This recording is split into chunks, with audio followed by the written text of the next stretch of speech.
Simon, just in review, how tough was it to take on Sunday?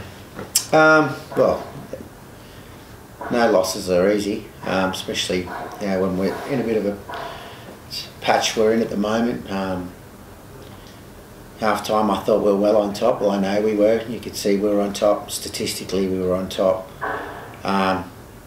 Defended really well. We conceded one try in the first half off a lucky drop kick from Westerman. So it wasn't the right conditions to be scoring plenty of points, and we thought at 8-6 up at half time.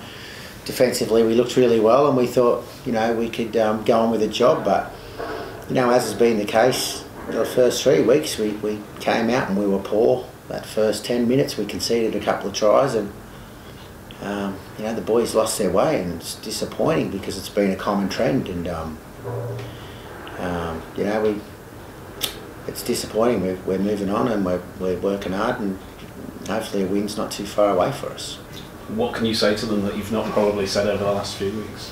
Look, I guess the speech. Let's be positive and let's look forward to next week. That's we can't keep coming in after losses and keep saying those sort of words. We need to start putting up, and we need to start collectively putting in some 80-minute performances. I know when we do that, we'll start winning games. I've got no doubt about that. So it's time that we did a little bit less talking and a little bit more acting. And we spoke about that after the game. And the boys, they've responded really well. I know they're down a little bit at the moment, confidence-wise. Losing can become a habit, just like winning can be. So I'm mindful of that. Mindful of trying to keep the boys upbeat and positive as we can. And I've been in this position, as a player plenty of times. I've been in this position as a coach before, and I know things will turn. But we have to stick together and believe, and it's only a matter of time before it turns for us. What about the bodies this week? Potential changes? Oh yeah, there will be. Walney's obviously he's going to be out for an extended period. He'll get an MRI maybe today, I think. So I'm not too sure how long he'll be, but I'd have to think it'd be at least 1 to 2 months, if not longer, depending on what the scan shows. Obviously Gaskell will be back. Joe Wardle will be back. Jake Wardle's pulled up okay, so he'll be right to go. So starting to resemble the team that we hoped we'd had at the start of the year. We've obviously still got some key guys missing for the next few weeks, so we need to register some wins between now and then, and hopefully we'll get everyone back on board, and we can get some momentum and get on our way. How far's Paul Clough away? Yeah, look, 2 to 3. He might miss 2 more games. At worst 3. Hopefully, it's been an ongoing thing with Cloughie. His calf, minor calf injury 8 weeks ago has turned into another calf injury, and it's been really disappointing for Cloughie more than anyone. He doesn't like sitting on the sideline, and we've certainly missed him. So hopefully there's light at the end of the tunnel for him. He's so far so good. The last 2 weeks he's been really good. So hopefully he'll be back in a couple.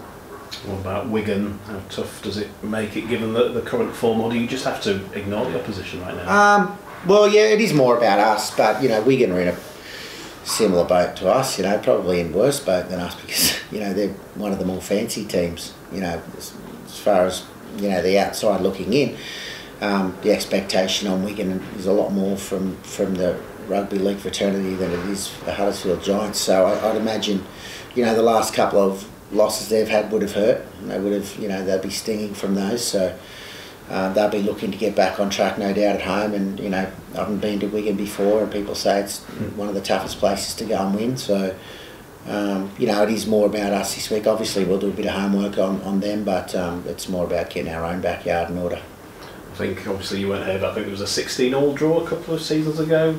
Huddersfield went there, and they were in a bit of a pickle before then. So history has proved it can be. Yeah. I think I was talking to Luke Robertson earlier today. I think 2011-12 around there, they had quite some success at Wigan, but Robbo does say it's a very hard place to to win at the best of times, let alone the fact they've lost a couple of games now that they probably expected to win. So, you know, going to London last week, they got out to an early lead and they end up getting beat. So, you know, they'll be stinging from that.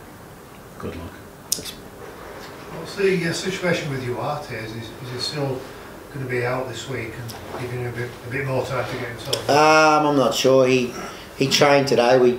He felt okay yesterday and today, so he trained with the team today. I've got to check with the medical staff, you know, if there are any issues during training. He seemed to get through it okay. So as long as he gets through that, as long as he did get through unscathed and he pulls up okay, he'll be available for selection. We'll just, you know, we don't have to put our team in till tomorrow, so we'll make, obviously, you know, Darnell will go back to fullback and we'll keep Darnell at fullback, you know, as long as we can now, you know. So we need to give Darnell a proper chance to prove himself at fullback. I know at the times he has played there, he's done really well, but we need to, you know, we obviously had some extenuating circumstances early in the year. And, you know, Louis and Innes, you know, they're coming along nicely, but you know they've still got some parts of their game they need to fix before they're you know, they're capable of being consistent Super League players. So.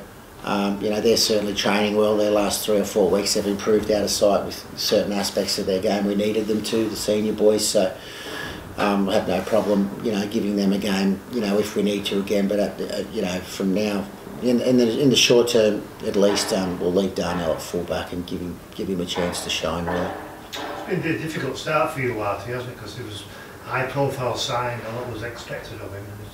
He's not been fully right, has he?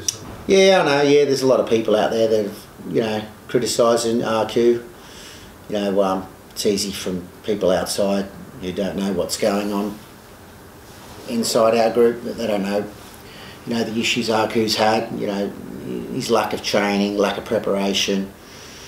You know, coming over to a new climate, new country with his young family, it was never going to be easy for him. Yeah, we would have liked RQ to play better than he did the first 3 weeks, but we know what we've got with RQ. We know he's going to get better, and you know, if he gets his opportunity again this week, I know he'll be a lot better. But we'll just wait and see. But I think, you know, someone like RQ, you know, he'll only get better as the year goes on, and you know, we'll see the best of him hopefully sooner rather than later. Was Ikehefo just left out last week, or did he have a niggle? No, he was left out. He look, Sebastian, you know, I guess he's been okay in patches, but he's really let himself down. You know, the Catalan game in particular, and you know, the Warrington game. You know, his second stints weren't great, and you know, we just thought we needed to give some other guys like Colton an opportunity. I thought Colton, you know, he brings a lot of energy. He's very green, Colton, but you know, one thing you need, you know, in times like we're in at the present is guys with plenty of energy and, you know, and plenty of, you know, will to fight hard, and we knew Colton would give us that. Yeah, again, Sebastian's in the picture this week, but you know, I'm not too sure. You know, to be fair, our middles haven't been at their best. Not just Sebastian, haven't been at their best the last couple of weeks. So we've identified that's an area where we need to improve and we need to get better. So it's just a matter of you know, from a coaching staff point of view, picking the right combination that we feel it's going to give us our best chance of winning. So you know, that's what it's about now. You know, talk about processes and, you know, all that stuff we talk about all pre-season, but it's about winning now. There's, you know, the time's come where we need to start producing some effort that's going to result in wins. So that's what we're looking to pick the best team that's going to go to Wigan and give us our best chance. So we'll make those decisions later today.